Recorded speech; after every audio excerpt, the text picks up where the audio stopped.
أهلا بكم من جديد زوار موقع بوستو طل في نشرة جديدة من نشرتنا مونديال أفريكانو.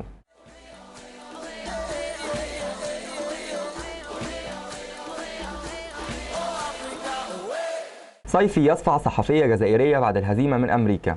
اعتدى مهاجم المنتخب الجزائري رفيق صيفي على صحفية جزائرية تعمل في صحيفة كومبيتيسيون في المكان المخصص للتصريحات عقب مباراة المنتخب الجزائري والولايات المتحدة التي أقيمت أمس الأربعاء في بريتوريا في الجولة الثالثة والأخيرة من منافسات المجموعة الثالثة ضمن الدور الأول لمونديال جنوب أفريقيا 2010.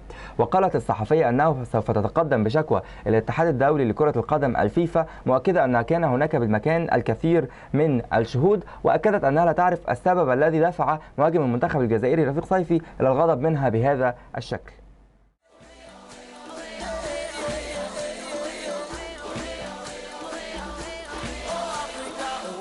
بيكن باور يتوقع مذبحة كروية بين ألمانيا وإنجلترا. توقع قيصر الكرة الألمانية فرانس بيكن باور حدوث مذبحة كروية بين منتخبي ألمانيا وإنجلترا في المباراة المرتقبة بينهما يوم الأحد المقبل في دور ال16 لبطولة كأس العالم جنوب أفريقيا. وقال كمان بيكن باور أن المنتخب الإنجليزي مش هو بالمنتخب الذي يدعونا إلى الخوف، لكنه أكد أن احنا لازم نظهر بعض من الاحترام للمنتخب الإنجليزي ولا نقلل من احترامه.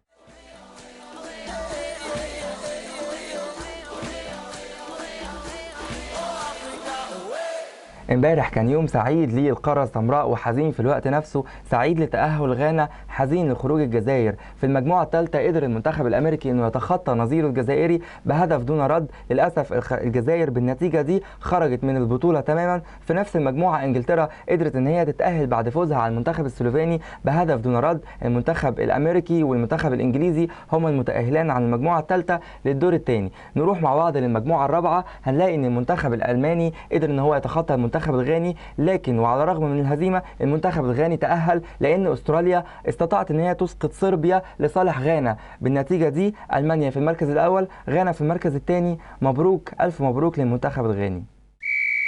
النهارده والساعة 5 هيكون في ماتشين في نفس الوقت. هتلعب ايطاليا مع سلوفاكيا، ايطاليا ما قدامهاش بديل غير الفوز، معهاش غير نقطتين فقط. في نفس التوقيت هيلعب كمان نيوزيلندا وباراجواي. باراجواي اول المجموعة برصيد 4 نقط، نيوزيلندا ما عندهاش غير نقطتين، يا اما باراجواي تصعد برصيد 7 نقط يا اما نيوزيلندا تصعد برصيد 5 نقط. الساعة 9 كمان هيلعب الدنمارك مع اليابان، الدنمارك لديها 3 نقط لازم تكسب عشان تأكد صعودها. كمان هولندا هتلعب مع الكاميرون، الكاميرون ملهاش اي فرصة في الصعود، هولندا ما عندهاش اي شك في الصعود، هولندا 6 نقط لكن عايزه تطلع اول مجموعه وتحقق العلامه الكامله.